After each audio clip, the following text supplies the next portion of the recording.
नमस्कार दर्शक बिन डीएसटीवी India news डीएसटीवी Darjeeling आज दार्जिलिंग में हिजो समान हैदराबाद आज हैदराबाद हिजो अस्ति बेनारस दिल्ली फेरि दार्जिलिङ चरा जहीँ पनि घुमोस् दिन सकेपछि चरा आफ्नो घरमै फर्किन्छ। डीएसटीवी दार्जिलिङको डेस्टिनेसन दार्जिलिङ हो, दार्जिलिङ घर हो, दार्जिलिङ फर्किनु पर्यो।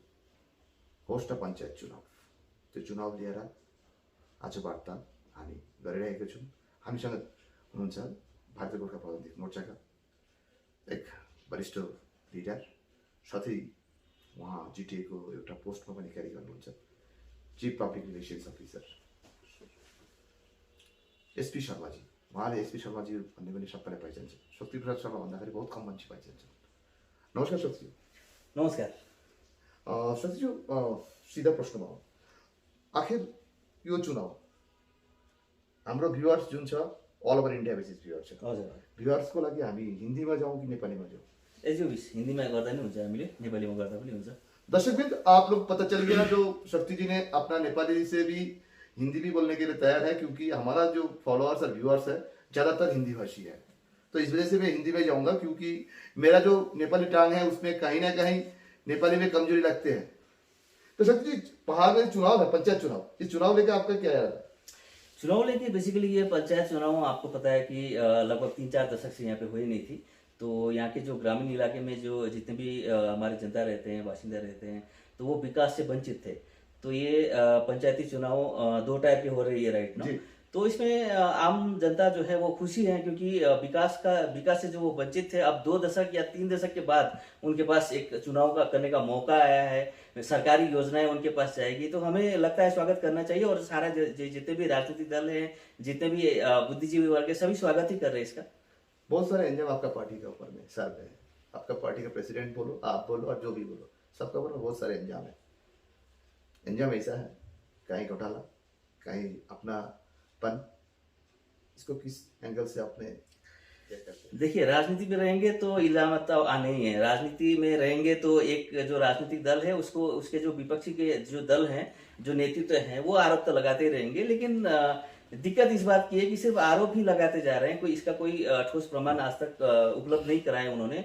साथ ही साथ जो जब भी आरोप की बातें उठती रही है, बयानात आते रहे, तो हमने तो क्लियरली इनवाइट किया था कि अगर इंक्वायरी करनी है तो वो भी कर सकते हो, लेकिन उस तरफ खासा कोई पहल भी नहीं है, कोई केसेस वगैरह भी नहीं है, सिर्फ इल्जामात है, पॉलिटिकल बयान ही है। हम इसी नजरिए से देखते हैं। जब किसी ने अपोजिशन वाले के कहना यह है, जो ये किया वो किया, मतलब 3 सवाल मैंने रखा, ये किया वो किया वो किया जी, लेकिन 3 सवाल में 3 किस्म के एंगल होते हैं। लेकिन जब एक ही स्टेट पे केंद्र शासित सरकार, जो भाजपा का सरकार है, उन्हें बंगाल के एक पार्ट में ईडी, एनफोर्समेंट डिपार्टमेंट को, सीबीआई को, ईडी को, सबको इम्प्लीमेंट कर चुका है, लेकिन बाहर में वो लोग कहना ही सिर्फ कहते हैं, तो लेकिन इम्प्लीमेंट क्यों नहीं करते? नहीं, आपकी इस सवाल से ही आपका जो पहला वाला जो सवाल था, इससे पहले की जो आपकी सवाल थी, उसका एक जवाब यहीं पे मिल जाती है कि ये सिर्फ और सिर्फ बयान ही आ रही है, उसमें कोई ठोस काम हुआ नहीं है। देखिए, जैसे ईडी और सीबीआई या दूसरे भी जितने भी जांच एजेंसीज वगैरह हैं, अगर यहाँ पे ठोस मतलब कुछ प्रमाण मिलता उन्हें भ्रष्टाचार रिलेटेड, तो इस तरफ कार्रवाई भी होती, वो कार्रवाई भी देखने को मिलती। लेकिन जो राजनीतिक दल आरोप लगा रहे हैं, वो आज तक कोई सबूत नहीं प्लेस कर पाए हैं पब्लिक के सामने। हम देखते हैं विभिन्न तरह तरह के मीडिया में आते हैं, बयानबाजी करते हैं, और ज्यादातर बयानबाजी इसी तरह होती है कि एक आरोप रहता है, लेकिन जब हम ही उनसे डिमांड करते हैं कि आप इसके कोई पुख्ता सबूत रख दो, तो आपको बयानबाजी करने की जरूरत भी नहीं है। वो सबूत जो है वो पब्लिक खुद ही समझ जाएगी कि उस सबूत के थ्रू से, लेकिन वो सबूत नहीं रख पा रहे हैं, ना ही कोई जांच एजेंसी, आपने जैसे ही कहा, कोई जांच एजेंसी ही यहाँ पे आ रही है। इससे भी ये पता चलती है, और सबको ये मालूम चलना भी चाहिए कि ये जो बयानात वो दे रहे हैं, भ्रष्टाचार या विभिन्न किस्म के आरोप जो आप जो बता रहे हैं, वो बेबुनियाद है। अगर उसके ऊपर कोई भी बुनियादी या ठोस कुछ भी होता, कुछ भी फैक्ट रहती, तो वो आज तक मतलब वो पब्लिक के सामने आ चुकी होती, या इस तरफ कोई जांच का जो एक प्रक्रिया होता है नॉर्मली, तो वो भी शुरू हो चुका होता। लेकिन उस तरफ आपने जैसे कहा कि पहल नहीं हुई है, तो इससे भी पता चलता है ये बेबुनियाद केवल राजनीतिकरण किया जा रहा है, और हमारे तरफ जो आरोप आ रहे हैं वो जो चंद राजनीतिक दल हैं, वो राजनीतिक दल अपने जो राजनीतिक स्वार्थ हैं उसके कारण ये बयान दे रहे हैं। आपका कुछ बयान कल सार्वजनिक हुआ था अलायंस लेकर, यूनाइटेड गोरखा अलायंस वर्सेस भारतीय गोरखा प्रादेशिक मोर्चा। एक अलायंस की समूहों के विरोध में एक सिंगल पार्टी चुनाव में उतरी है, कितना उम्मीद रखते हैं आपका पार्टी? पहली बात तो यह है कि एक राजनीतिक दल के अगेंस्ट में अगर सारे राजनीतिक दल एक जगह पे आ जाती है तो हमें पहली बात तो ये समझनी है कि हमारी जो राजनीतिक दल है भारतीय गोरखा प्रजातांत्रिक मोर्चा, इसका कद बहुत बड़ा हो चुका है। इसका कद इतना बड़ा हो चुका है कि एक राष्ट्रीय राजनीतिक दल अकेले हमारा मुकाबला नहीं कर पा रही है। यहाँ की जितने सारे भी क्षेत्रीय राजनीतिक दल हैं, किसी समय में यहाँ के जो राजनीतिक वातावरण है उसमें दिग्गज माने जाने वाले जीएनएलएफ पकड़ लीजिए या जीजेएमएम पकड़ लीजिए या अन्य अन्य जो राजनीतिक दल है, सारे दल अकेले हमारे साथ लड़ नहीं पा रहे हैं, इसीलिए वो एक अलायंस बना के लड़ रहे हैं। ये एक चीज है। इसके साथ ही साथ दूसरी भी एक चीज है जो हमें समझनी है, वो ये है कि उनके पास कोई ठोस एजेंडा नहीं है, क्योंकि उन्होंने जो बयानबाजी की भी थी मीडिया के सामने, वो हमने भी देखा, तो उसमें स्पष्ट रूप से एक बात सामने आया था कि उनका जो उद्देश्य है, उनका जो मोटिव है, केवल और केवल मात्र एक राजनीतिक दल को विरोध करना है या उसके ऑपोज करनी है, लेकिन पब्लिक के सामने उन्होंने कोई ठोस योजना या ठोस रणनीति या कोई प्रस्ताव नहीं रखे। इसे भी पता चलती है कि वो विजनलेस एक ग्रुप है, केवल और केवल मात्र एक चुनाव के लिए इकट्ठा हुए हैं। और इसके आगे भी हम लोगों ने देखा 2019 में भी वो इकट्ठा हुए थे, लेकिन जिन मुद्दों पे उन्हें काम करना था वो मुद्दों में आज तक उनका जो मार्कशीट है अभी भी 0 है उसमें स्कोर। तो इसे भी पता चलती है कि और पब्लिक आज के डेट में हमें लगती है इतनी बेवकूफ़ नहीं है कि वो हर बार एक ही किस्म के झूठ बोला जाए वो उसे बिलीव करती रहेगी।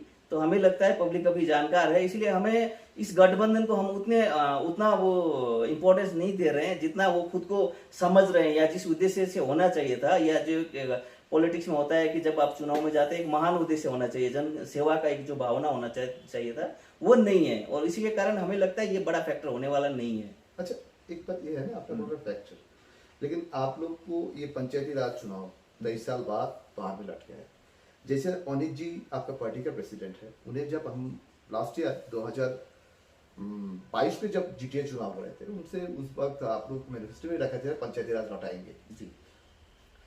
पंचायती राज लौटाने की जो कहना आप लोग को था, 1 साल के अंदर में आप लोग चुनाव भी आप लोग सामने लेके आया, लेकिन यहाँ पे कहीं आपको नहीं लग रहा है आप लोग चुनाव के मैदान में एक कदम आगे थे? डेफिनेटली देखिए, एक कोई भी राजनीतिक दल कोई एक चुनाव जीतती है तो उन्होंने उस चुनाव के समय में जितने भी वायदे किए थे वो वायदे को पूरे करने हैं। जैसे अभी बता रहा था, गठबंधन ने 2019 में भी चुनाव जीते लेकिन उनका स्कोर कार्ड 0 है, जबकि भारतीय गोरखा प्रजातांत्रिक मोर्चा जब जीटे का इलेक्शन हुआ था, अभी 1 साल हुआ भी नहीं है, हम लोग 11 महीने में है, तो इसी पीरियड में हम लोगों ने उस समय जो हमारे वायदे थे, चुनावी वायदे, वो आज हम पूरा करके उसका चुनाव लड़ रहे हैं। तो ये एक अचीवमेंट है। 1 साल पूरे होने से पहले ही हम लोगों ने पब्लिक के सामने जो वायदे किए थे वो हम पूरा कर रहे हैं। और दूसरी बात ये भी बनती है कि ये जो पंचायती राज वापस ले आने का जो एक मुहिम था, ये बहुत पुराना था। आप अगर देखिए तो दार्जिलिंग इस क्षेत्र में 2 टायर पंचायत तो बहुत पहले से ही नहीं हो रहा था। 1 टायर का भी लास्ट इलेक्शन हुआ था 2000 में। लगभग 23 साल के बाद का ये जो इंसिडेंस है, ये ऐतिहासिक है। हमसे पहले जितने भी राजनीतिक दल सत्ता में थे यहाँ के, चाहे वो डीजेसी हो या जीटीए हो, तो इस पर्टिकुलर शासन व्यवस्था में रहने के बाद भी उन्होंने खुद के जो वर्चस्व है उस पर ही ध्यान दिया कि हम ही रहेंगे या पब्लिक को हम पावर डिसेंट्रलाइज नहीं करेंगे, क्योंकि पंचायती राज में पब्लिक को इम्पावर करना होता है। ग्रामीण क्षेत्र के जो बासिंदा हैं उन्हें हम इम्पावर करते हैं कि क्षमता उनके पास भी जाए, वो अपने डिसीजंस ले पाए विकास के रिलेटेड। तो वो हमसे पहले जितने भी लीडरशिप थे उस तरफ उन्होंने काम नहीं किया, लेकिन भारतीय गोरखा प्रजातांत्रिक मोर्चा के जो हमारे सम्मानीय अध्यक्ष हैं अनित थापा जी और जीटे के जो प्रमुख कार्यपाल हैं, उन्होंने देखा कि हम सत्ता में आए हैं और ये हमारा एक जिम्मेदारी बनता है कि पंचायती व्यवस्था जो जिसकी सुविधा मतलब इंटायर देश में मिल रही है, तो वो सुविधा से हमारे जो जनता है वो क्यों वंचित रहे। तो उनके लिए भी ये काम करना जरूरी था और हम लोगों ने जो प्रॉमिस किया था उसे फुलफिल किया है। 160 डिग्री एंगल हो और 180 डिग्री एंगल हो, पलटी खाने के लिए नेता का जैसा माहिर कोई भी नहीं है। एसपी शर्मा उस पर भी कोई नहीं है, क्यों एसपी शर्मा, यही एसपी शर्मा आज से 1 साल 1.5 साल पहले भी अनित थापा का दही कर देते थे मीडिया में आके, और वही एसपी शर्मा आज अनित थापा को गोला लगा रहा है। मतलब राजनीति में हर कुछ जायज है। नहीं, आज से 1 डेढ़ साल पहले की जो बात कर रहे हैं आप, उस समय जीटीए में इलेक्टेड बॉडी नहीं थी, वो एक अच्छा। एडमिनिस्ट्रेटर जीटीए को रन कर रहे थे। और उस समय एज ए एडमिनिस्ट्रेटर उनका भी कुछ लिमिटेशन था, जिस लिमिटेशंस में वो कुछ डिसीजंस वगैरह नहीं ले पा रहे थे। और क्योंकि हम स्टेट गवर्नमेंट के अंडर में आते हैं और बहुत सारे कुछ डिसीजंस होते हैं, इस क्षेत्रवासी की जो समस्याएं होती हैं जिन्हें रखना होता है, वो उस समय नहीं रख पा रहे थे। तो एज ए एडमिनिस्ट्रेटर कुछ काम थी, कुछ कुछ इश्यूज मुद्दे थे जहाँ पे हमें उन्हें कुछ सुझाव रखना था। और सुझाव रखने का एक क्यों आप एक क्यों तरीका वो भी बात था, है? वो हाँ जी।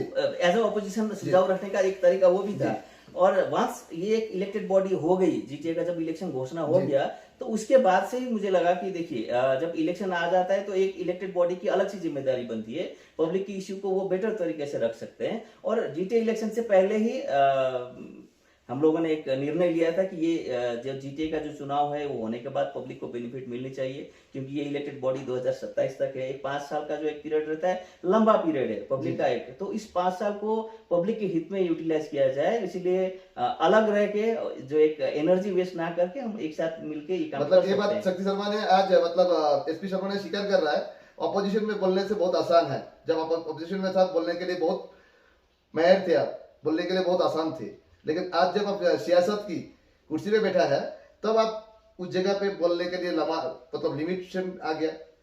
नहीं, मतलब ये तो सीधी सी बात आ रहा है ना, आपके ऊपर नहीं आ रहा है। क्यों आप जब ऑपोजिशन में था इतनी बड़े बड़े एलिगेशन आपने आपका इस पार्टी के प्रेसिडेंट के ऊपर में, इस पार्टी के ऊपर में लगाए थे आपने, लेकिन आज जब चुनाव की माहौल पर ये कुछ महीने पहले से 11 महीने जब बोला, जो अपने 11 महीने हुआ अपना पार्टी का इस पार्टी में शामिल हुआ, शायद मेरी को श्योरिटी में आप शामिल हुआ था, जी करेक्ट, भूल ना हो तो। करेक्ट, हाँ। तो उस 11 महीने में क्या बदल गया जो SP Sharma on 80 degree angle घूम के मतलब वहां से नहीं यहाँ से खाने लगा? नहीं, आप अगर ख्याल करें तो इस पहले जब मैं ऑपोजिशन में था उस समय भी कुछ कुछ मुद्दे हम लोगों ने जो उठाए थे, वो आपका इलेक्ट्रिसिटी का मुद्दा था, वो पंचायती इलेक्शन का भी मुद्दा था, जी। कुछ एग्जामिनेशंस वगैरह हुए थे उसके भी मुद्दे थे। तो सारे मुद्दे को अभी जीटीए जैसे ही इलेक्टेड हुआ, पहला जो सभा हुआ था जीटीए का, जी। उसी में प्रपोजल में रखा गया और उस इन तमाम मुद्दों पे काम हो रही है। बहुत सारे मुद्दे तो सॉल्व भी हो चुके जी। हैं। तो पॉलिटिक्स का एक ये धर्म रहता है कि हम पब्लिक के लिए काम करें और पब्लिक का जो इश्यू है उसे सॉल्व किया जाए।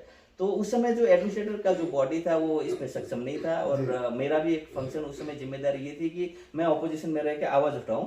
तो वंस अगर जीटीए इलेक्शन हो जाती है तो मिलके पब्लिक के जो इश्यू है उसे सॉल्व करें। राजनीति मतलब का ये धर्म मानते हैं रहता है। आप ऑपोजिशन में रहने और बोलने का बहुत आसान है, लेकिन सत्ता में सियासत में जब रहते हैं उनको बोलना करना बहुत सोच के करना पड़ता है। सोच रहती है कि आप इंटेंशन क्या है आपका। तो ऑपोजिशन में रह के सिर्फ आप मुद्दे ही उठाते जाएं, वो सॉल्यूशन नहीं है पब्लिक मतलब के आप लिए। पहले ऐसे करते थे? नहीं, उस समय तो इलेक्शन हुआ भी नहीं था। नहीं जीटीए नहीं, का आप इलेक्शन जब नहीं, नहीं, ऑपोजिशन में था। नहीं, जीटीए का इलेक्शन हुआ भी नहीं था। अगर उस समय जीटीए का इलेक्शन हुआ होता तो ये स्टेप शायद उस समय भी ले चुका तो ठीक होता है, मैं। इस जगह से हम उस जगह पे ऑपोजिशन और पोजीशन में नहीं जाएंगे। अभी आप चुनाव की बात है ना, चुनाव में आएंगे। जी, देखिए बराबर। चुनाव में अभी जो है हाल ही है, आप लोग को कितना पंचायत समिति की नॉमिनेशन सबमिट हुआ और कितना ग्राम पंचायत की? एग्जैक्ट नंबर मैं आपको बताता हूँ, जस्ट मिनट। मुझे मालूम है, लेकिन आपके मुख से सुनने चाह रहा हूँ कि आप उस पार्टी के बहुत बड़ा ओहदा पे है। हाँ, नहीं, चीजें ये रहती है कि एग्जैक्ट नंबर जो है, जैसे हमारी पंचायत समिति के लिए 230 हाँ। सीटों पे हुई और है आपसे हमारी कुछ nomination। हुआ? 854 एग्जैक्ट नंबर है वो ग्राम पंचायत के लिए, क्योंकि हम लोग बोलते हैं तो एग्जैक्ट फिगर बोलनी पड़ेगी आपको। अच्छा, तो आपको क्या लगता है 154 और 230 क्लीन स्वीप करेंगे आप लोग? हाँ, डेफिनेटली एक मेजोरिटी है। और आपने जैसे पहले बताया था, गठबंधन में जितने सारे दल है वो मिलके भी ये नंबर पहुंचा नहीं पाए हैं। अच्छा, मतलब ये नंबर अभी तक पहुंचा नहीं पाया वो लोग, आपको लग रहा है? जी, आप कैसे पता है? कल तो स्कूटनी खत्म हुआ, अभी तो हैंगआउट तो आगे नहीं है, क्योंकि- आप कैसे बता रहे हैं? बीजेपी की जितने नंबर से वो हम लोग पहले भी देख चुके थे जी। जब आपके नॉमिनेशन फील हुई थी। और आपके गठबंधन में जितने सारे दल हैं वो भी देख चुके हैं। कुछ जगह पे इंडिपेंडेंट है, लेकिन गठबंधन का जो फिगर है वो इससे कम ही है।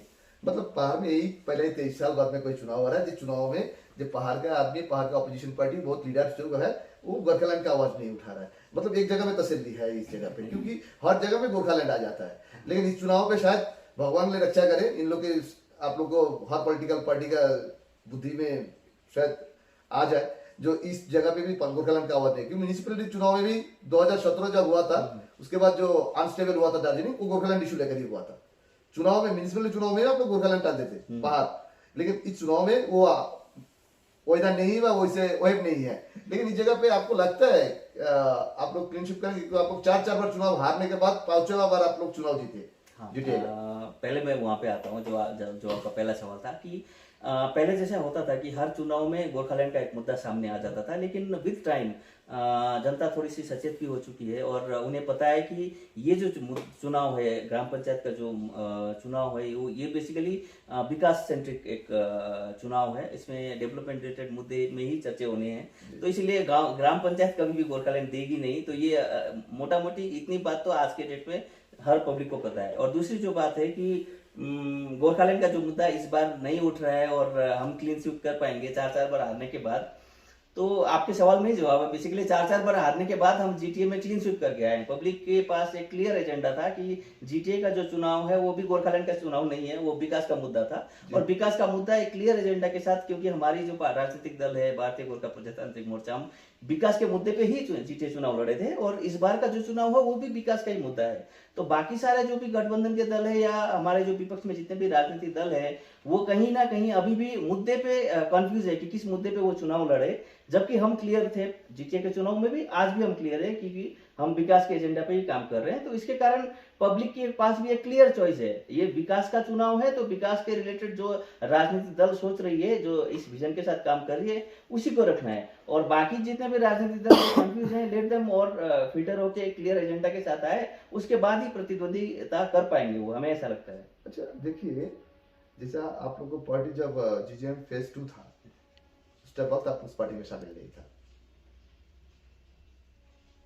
उस वक्त आप अखिल भारतीय गोरखा लीग के फैक्शन का लीडर था, भारतीय फैक्शन के लीडर था। आपका नाम में भी बहुत सारे एलिगेशन फ्रंट में आया था, पैसा घोटाला, आपने मदन जी का जो स्टैचू बनाया उस पर भी आप घोटाला किया बोल के आपका बारे में बहुत एलिगेशन था। ऐसा भी था जो आप किसी से एक अंडरस्टैंडिंग से भी अनिल जी का पार्टी में शामिल हुआ था, ऐसा भी सामने में आते थे। लेकिन वो तो पुरानी बात है। नया बात यह है, जो रिसेंट पंचायत चुनाव होने से पहले संचार पत्र में दिखाई दिया था, एसपी शर्मा के नेतृत्व में गाय बकरा सब बढ़ रहा था गांव गांव में, देहात देहात में। क्या ये तो पंचायत वोट का के एक प्रमुख एजेंडा नहीं था?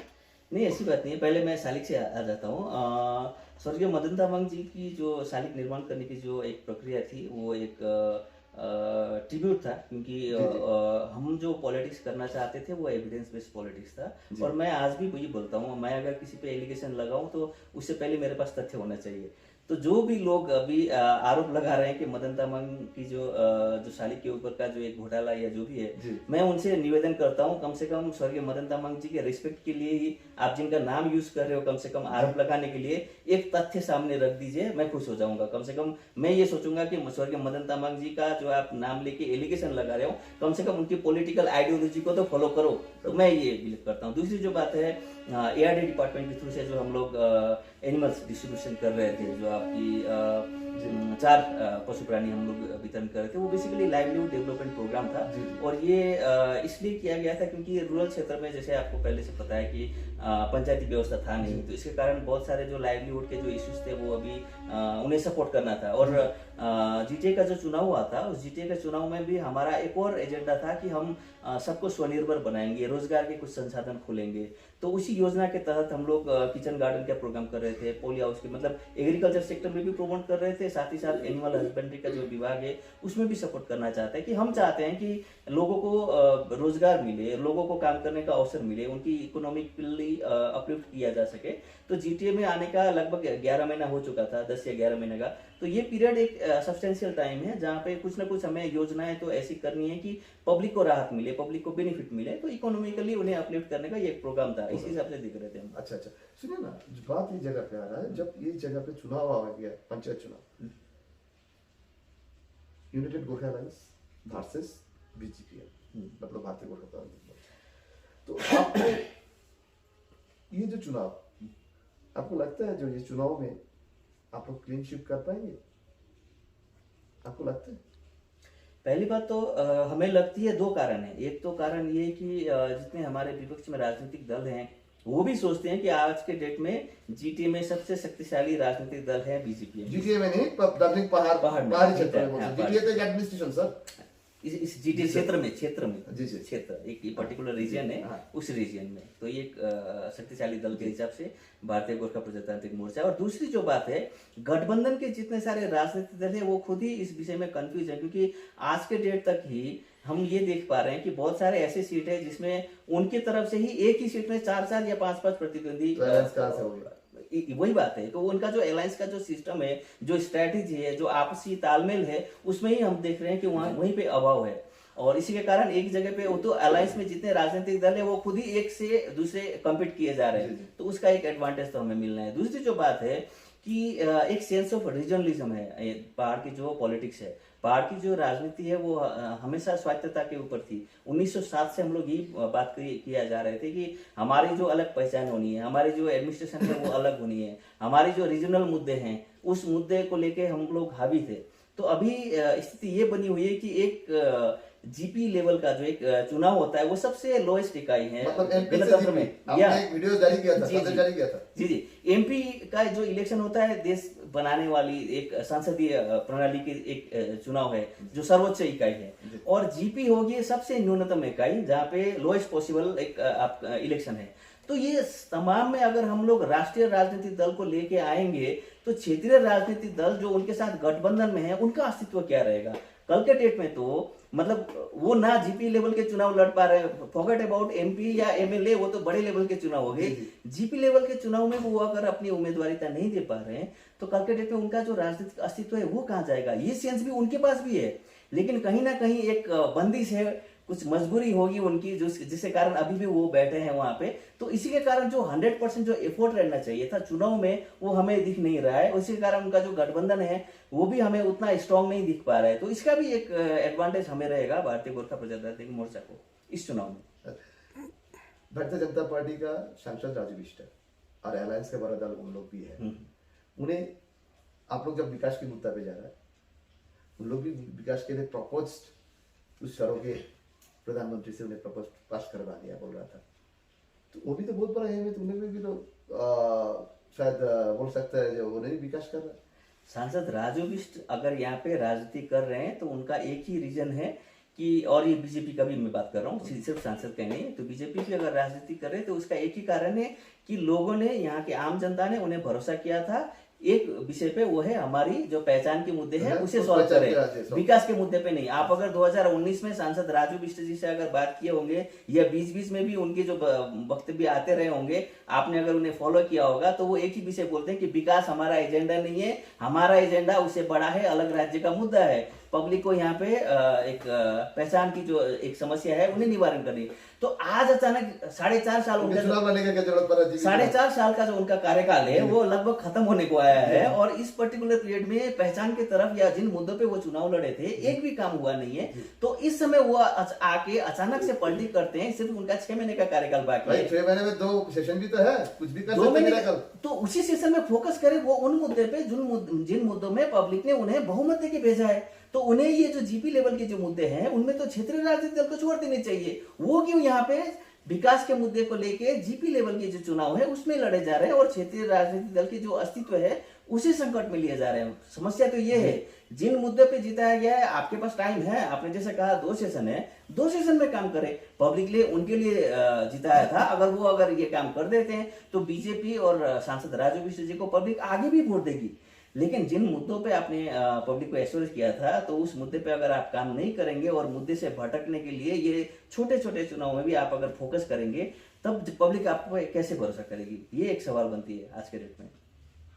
पहाड़ का अपोजिशन वाले का कहना, जीटीए चुनाव में आप लोग पैसे से जुटे चुनाव जीता, कहीं पंचायत चुनाव में भी तो ऐसा आवाज नहीं आ रहा है। तो ये बात फिर वहीं पे आ गई, ये एलिगेशंस है, एलिगेशंस में तथ्य चाहिए। अगर चुनाव होते हैं, देखिए ऑपोजिशन वाले, आप जब ऑपोजिशन था तब बोल लेते थे, आप भी एलिगेशन लगाते थे, विदाउट प्रूफ लगा देते थे, एविडेंस लगा देते थे, आप कभी लगा देते थे। मैं विद एविडेंस ही लगाता। मैं जब भी किसी पे एलिगेशन, आज के डेट में भी मैं अगर कुछ बोलूं तो डेफिनेटली विद एविडेंस ही बोलूंगा।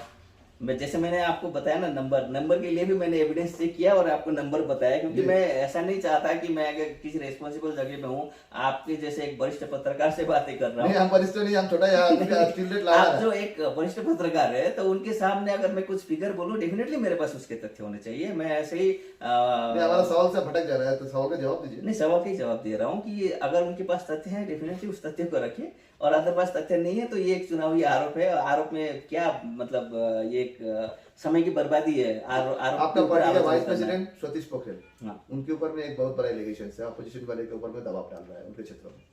ऑपोजिशन के ऊपर दबाव डालना, देखिए राजनीति है, चुनाव है, दबाव तो बनेगी, चाहे वो बयानबाजी से दबाव बने, या चाहे आपका जो जनसभा कर रहे हैं, पब्लिक के साथ गेट टुगेदर कर रहे हैं, मीटिंग कर मसल रहे हैं, पावर का सभा दबाव कर बन रहे रहा है, हैं। दबाव हाँ? बन रहा है। कैसा? मसल पावर का दबाव बन रहा है क्या?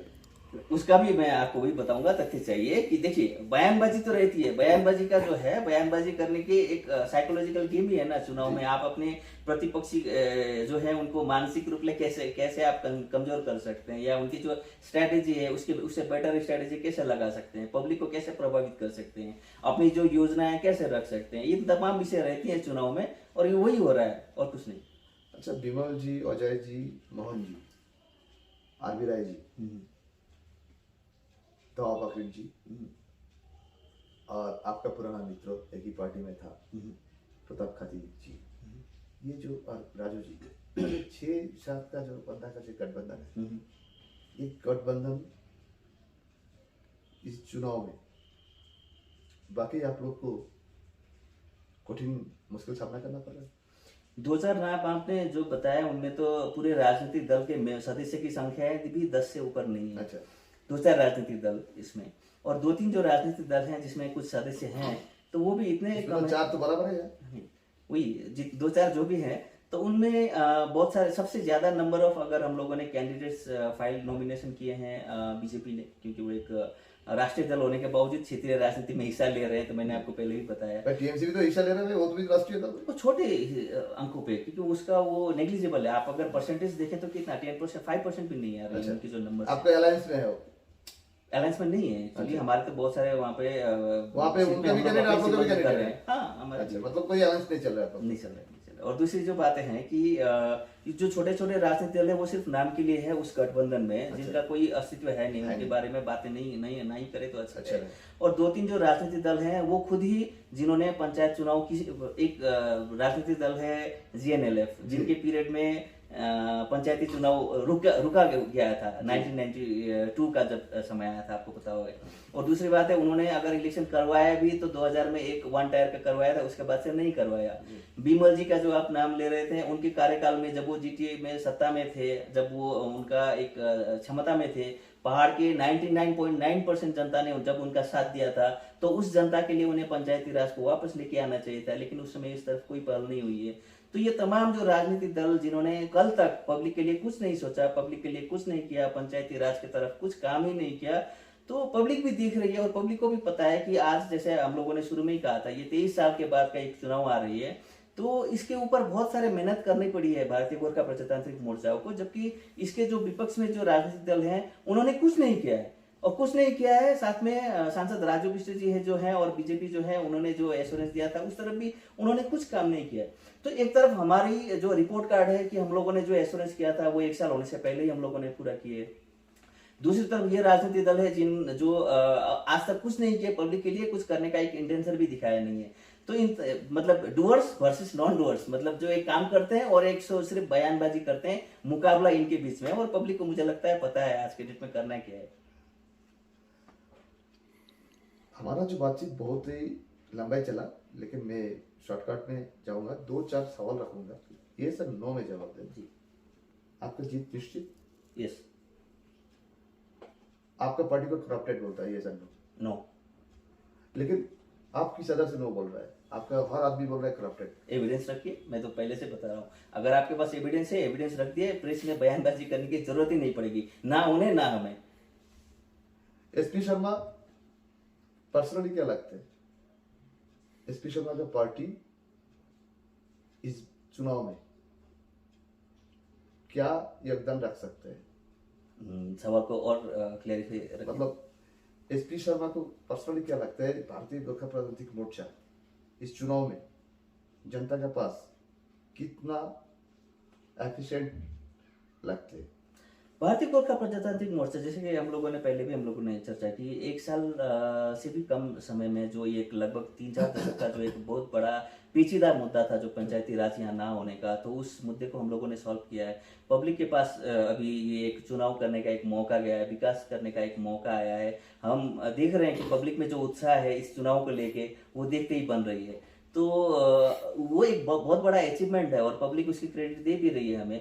तो इस पर्टिकुलर माहौल में जो एक विकास का क्लियर एजेंडा के साथ भारतीय गोरखा प्रजातांत्रिक मोर्चा ने जो एक संकल्प लिया था कि पहाड़ अभी पिछड़ा हुआ है, बहुत जगह पे विकास की जो बुनियादी इश्यूज है उसे सॉल्व करनी है, तो उस तरफ जीटीए की तरफ से जो काम कर रहे थे, अभी पंचायत भी व्यवस्था आने के बाद हम डबल इंजन की तरह से बेटर काम कर पाएंगे और पब्लिक भी ये बात समझती है।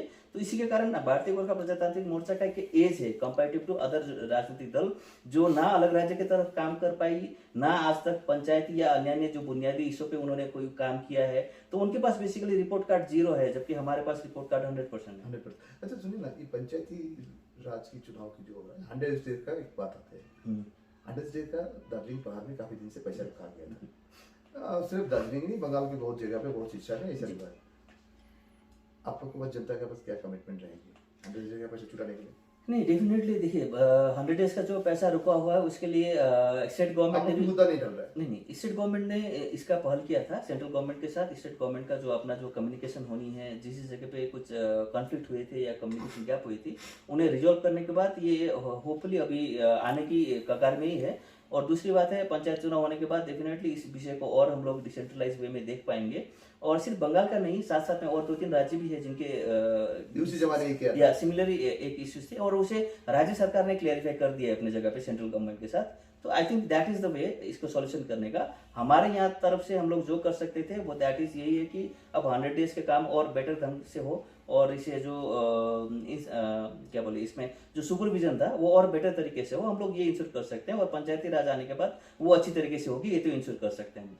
चुनाव चल रहा है, इस वक्त चुनावी माहौल चल रहा है, दार्जिलिंग टाउन में जाम है। इस जाम लेकर एक चिट्ठी कल आपने सार्वजनिक किया। जी जी जी नीचे में किसका नाम है वो रेड रिबन देके आपने सार्वजनिक किया जी। लेकिन ये चुनावी जो माहौल का जो कोड ऑफ कंडक्ट है जी। वायलेट नहीं हो रहा है? नहीं, ये जो इश्यू था, ये इश्यू कोड ऑफ कंडक्ट से पहले का इश्यू था, क्योंकि तो आप चुनाव की कोड ऑफ कंडक्ट लागू होने के बाद क्यों प्रचार में लेके आए? नहीं, बहुत सारे मुद्दे होते हैं जो ऑनगोइंग मुद्दे होते हैं। ये ऑनगोइंग प्रोसेस था और ऑनगोइंग प्रोसेस में कोड ऑफ कंडक्ट का कुछ मायने नहीं रहता है। जैसे कि भारतीय गोरखा प्रजातांत्रिक मोर्चा के जो अध्यक्ष थे, उन्होंने इस रिगार्डिंग दिस फरवरी महीने के में ही इसकी पत्रचार हुई थी, फरवरी महीने इंटरेक्शन हुई थी। और उसके बाद में जैसे ये आपका लास्ट मंथ में होपफुली जब टूरिज्म फेस्टिवल आया था, उसमें भी इसको लेके एक प्रक्रिया आगे बढ़ी थी और एक अप्रूवल मिल चुका था। और ये जो कल मैंने चिट्ठी सार्वजनिक की थी वो है एक बैठक है, एडमिनिस्ट्रेटिव बैठक, जिसमें बेसिकली इसको प्लानिंग प्रोसेस और एग्जीक्यूशन में लेके आगे बढ़ा जाएगा। तो ये ऑनगोइंग प्रोसेस था और ऑनगोइंग प्रोसेस में एक मीटिंग का एक डेट घोषणा किया गया था। और जो रेड मार्क था दैट इज बेसिकली एक इंफॉर्मेशन था जो सार्वजनिक करने का मेरा अधिकार नहीं था, क्योंकि वो एक जूम मीटिंग का आइडियाज वगैरह था। क्योंकि बहुत सारे जो अनऑथोराइज पर्सन होते हैं उनके पास ये मैसेज देने का कोई मतलब नहीं रहता है। तो इसीलिए मेरी भी जिम्मेदारी बनती है कि मैं उसे हिडन करके जो इन्फॉर्मेशन है, राइट इन्फॉर्मेशन ही प्रोवाइड करूँ। सुनिए ना सर, आप लोग को पंचायती चुनाव की मैनिफेस्टो नहीं तैयार हो गया? क्या क्या है मैनिफेस्टो? कुछ कुछ बूंदे हैं जो हम लोग बात कर रहे हैं। और अभी राइट नाउ पहले तो मैनिफेस्टो, कितना बूंदे रहते हैं? पहले तो जो चुनाव के जो सिंबल्स है वगैरह हैं, तो उसका जो प्रक्रिया होने दीजिए एंड देन विल हम लोग एक सार्वजनिक करेंगे। मेरे पास ये नैतिक अधिकार नहीं है राइट नाउ कि ये टाइम से पहले मैं उसे घोषणा करूं। उसकी एक प्रक्रिया है, प्रक्रिया के हिसाब से 2-4 मुद्दे तो ऐसा है जो आप जनता हित में तो बोल ही सकते हैं। अभी नहीं बात करेंगे। अभी एक ही चीज बात करेंगे कि भारतीय गोरखा प्रजातांत्रिक मोर्चा ने पंचायती राज आपने को बोला वापस है लेके आया। अभी तक सिंपल ऐलान नहीं हो चुका, लेकिन आप लोग को विभिन्न जगह से देख रहा है, जो फेसबुक में, सोशल मीडिया में आप लोग को सिंबल तो प्रचार में आ गया। हमारा जो सिंबल है वो आ चुका है, लेकिन क्या सिंबल है आपका? डबल कैंडल जो मोमबत्ती है, 2 मोमबत्ती हमारे जो सिंबल है, वो इलेक्शन कमीशन के थ्रू से ही हमें मिल चुकी थी पहले ही स्टेट इलेक्शन कमीशन से। अच्छा। इसके कारण ये जो अभी नॉमिनेशंस और ये जो प्रक्रिया है, कुछ कुछ राजनीतिक दल जो अभी यहाँ भाग ले रहे हैं या कुछ कुछ इंडिपेंडेंट है वो लोग भाग ले रहे हैं, तो जैसे उनका भी सिंबल आ जाता है उसके बाद ही हमें मिलेगा कि वो किस सीक्वेंस से बैठा है, एंड अकॉर्डिंगली हम लोग उसे प्रचार में लेके आ सकते हैं। तो राइट नाउ हम लोग वेट कर रहे हैं कि मतलब जितने भी जो बूंदे हैं या जितने भी जो कम्युनिकेशन लाइन है हम लोग इस हिसाब से रख रहे हैं। जब मैनिफेस्टो लॉन्च होनी है उसकी एक ऑफिशियल प्रक्रिया ऑफिशियल के थ्रू से हम लोग कर पाएंगे उसे। पंचायती राज अपना होने के बाद लक्ष्य दिल्ली एमपी सीट नहीं, वो अभी अभी हम लोग ये एक प्रीमैच्योर एक डिस्कशन हो जाएगी। नहीं, हम हमें नहीं लगता है बोला कि पंचायती राज जीतने के बाद में भी तो अभी पंचायती राज होने दीजिए, पंचायत का चुनाव अभी घोषणा हुआ नहीं, है। आपका कॉन्फिडेंस आप बोल रहे थे तो आप लोग जीत ही चुके हैं, चुनाव हुआ ही नहीं। जो हमारी जो वर्क है, हम लोगों ने जो काम किया है, हमारे जो कमिटमेंट है पब्लिक के थ्रू से, पब्लिक भी देख रही है हमारी जो मेहनत है विकास की तरफ, और हम लोगों ने जो कमिटमेंट किया था उसे फुलफिल कर रहे हैं। तो उसे देखते हम निश्चित है कि जीत पाएंगे और जीतेंगे भी। और अपोजिशन में जो है उनका भी रिपोर्ट कार्ड हमने अभी चर्चा कर लिया, उनके पास रिपोर्ट कार्ड में दिखाने लायक कुछ है नहीं। तो ये स्थिति बनी हुई है। वंस पंचायत चुनाव एक क्लियर कर लेते हैं, then we can discuss about this. ये one step at a time, ये कहावत है, तो उसी कहावत के थ्रू से हम लोग चलेंगे। एक स्टेप एक बार में, एक कदम हम आगे वहाँ का बढ़ेंगे। एक लीडर का आज भी वो भाषण याद आ रहा है मुझे कि उस वक्त हम पार में थे 2019 की। आपका कॉन्फिडेंस और उनका कॉन्फिडेंस डबल लगा। सुबह काउंटिंग का टाइम में आना, जाने के टाइम में सिगरेट खाते खाते लौटना। हाँ। विनय जी ने ये भाषण दिया था और विनय जी ने उस चुनाव पे 40,000 वोट से भी हारा था। लेकिन आपका कॉन्फिडेंस कहीं बिलो तो नहीं करेंगे। विनय जी का जो कॉन्फिडेंस है और उनका जो तजुर्बा है वो उनके पास ही रहने दीजिए। हम जिस हिसाब से पॉलिटिक्स को देखते हैं वो है एक जमीनी हकीकत किस हिसाब से है। हम सिर्फ भीड़ को नहीं देखते, उनकी जो सोच समझ है उसे देखते हैं। हम सिर्फ ऑपोजिशन को नहीं देखते, ऑपोजिशन का बयानबाजी को भी नहीं देखते, उनकी जो काम करने की शैली है उसे भी देखते हैं। हम सिर्फ अपने तरफ से भी नहीं देखते हैं, दूसरे की तरफ से भी देखते हैं। तो सारे परिस्थितियों को एनालिसिस करके ही हम आपके साथ बात कर रहे हैं राइट नाउ इस विषय पे। इसलिए विनय तामांग जी का जो कॉन्फिडेंस लेवल था वो विनय तामांग ही जाने बेटर, क्योंकि वो भी अपने टाइम के एक नेतृत्व रह चुके थे, तो उनका जो समय था वो उनके पास ही रहने दीजिए। हम हमारे हिसाब से ही काम कर रहे हैं। ये एसपी शर्मा की तरफ से विनय तामांग जी को विनय तामांग जी के हिसाब से रहने दीजिए। अच्छा, आप लोग को जनता जनार्दन पंचायती राज के विचार आपने बोला था जो लगा के लेके आएंगी, लेकिन क्या मैसेज देना चाहते हैं हर कोने की जनता को? गोरखनाथ क्षेत्रीय प्रशासन क्षेत्र भर के जितना इलेक्टोरल वोटर्स है, मतदाता है, उनके लिए क्या मैसेज रहेंगे आपका पार्टी की तरफ से? जीटीए के इस क्षेत्र में जो रहने वाले तमाम हमारे जितने जनता हैं, तो आपको पहले तो मैं बधाई देना चाहता हूँ कि लगभग 3-4 दशक के बाद एक 3 दशक का नहीं बोला जाए, 2 दशक से अधिक, 2 दशक से ज़्यादा, ऑलमोस्ट 3 दशक की इसी हिसाब से बात कर रहे हैं कि जैसे जो एक बुनियादी मुद्दे थे आपके, जो चाहे वो पानी का हो गया, चाहे सड़क का हो गया, चाहे बिजली का हो गया, अपने अड़ोस पड़ोस में आपके जो स्वास्थ्य केंद्र की जो इशू हो गई, स्कूल की जो समस्याएं हैं, तो ये तमाम विषय के लिए आपको जैसे एक क्षेत्रीय प्रशासन के ऊपर निर्भर रहना पड़ता था। लेकिन अभी इसी पावर को डिसेंट्रलाइज करके आपके पास भी अधिकार आ रहे हैं कि आप निर्णय लें, और इस निर्णय को आप प्रपोजल के थ्रू से आप पंचायत समिति को भेजें। पंचायत समिति फिर उसे स्टेट गवर्नमेंट के पास भेजने के लिए थ्रू जीटीए इसे परस्यू करेगी, और हम उस बुनियादी जो इश्यू है, डिसीजन मेकर आप बन रहे हैं अभी राइट नाउ। तो ये जो गणतंत्र का एक बहुत बड़ा एडवांटेज है जो भारत में जो संविधान ने आपको अधिकार दिया था पंचायती राज का, इसका उपभोग करें। और इसी विषय को लेके कि लगभग ये जो एक बहुत सालों से हम लोग जो विकास से वंचित हुए थे, आप भी वंचित हुए थे, तो इस विकास का जो एक मौका आपके पास आ रहा है, इसका उपभोग करें। और हमारी तरफ से हम लोगों ने जितना संभव था कि आपके पास एक छोटे से समय में, ये 10-11 महीने का जो एक पीरियड था, उसमें हम लोगों ने जो कमिटमेंट किया था वो कमिटमेंट आपके सामने पूरा करके रखें। तो आगे भी इस पर्टिकुलर जो विकास का जो एक पंचायती व्यवस्था आपके पास आया है, जीटीए आपके साथ रहेगी, और हम मिल के इस विकास को और इतने आगे ले जाएंगे कि विगत में जो 2-3 दशक में हम लोग विकास से वंचित हुए, उसकी भी भरपाई की जा सके। तो इस पर्टिकुलर गणतंत्र के इस उत्सव का मजा लें, आनंद लें, और एक सचेत सजग होकर वोट करें, और ना कि सिर्फ चुनावी वायदे करने वाले लोगों को जो सिर्फ वायदे करते हैं लेकिन काम कुछ नहीं करते हैं। जैसे हमसे पहले जितने भी प्रशासन में रहने वाले राजनीतिक दल थे, या अभी हम लोगों ने जितने भी राजनीतिक दल देखे जो चुनाव के समय में कमिटमेंट करते हैं, लेकिन 4 या 5 साल होने के बाद भी कुछ करते नहीं है। याद ही नहीं रहता। हिसाब से देखा जाए तो लगभग 15 साल हो चुका है एक राजनीतिक दल को हम लोगों ने एक ही मुद्दे पे जितवाया था, लेकिन आज तक काम नहीं करे। तो उन तमाम राजनीतिक दल को छोड़ के क्लियर एजेंडा के साथ इस बार विकास का मुद्दा है ये, यहाँ पे कोई अलग राज्य का मुद्दा है नहीं, तो विकास का क्लियर मुद्दा है। और विकास के लिए अगर इस जीटीए क्षेत्र में कोई राजनीतिक दल प्रतिबद्ध है, वो केवल और केवल मात्र भारतीय गोरखा प्रजातांत्रिक मोर्चा ही है। तो हम चाहते हैं कि हम मिलके इस बार पहाड़ में एक विकास का एक गंगा बहाएं। गंगा। अंतिम सवाल जी, बहुत बड़े लंबा हो चुके।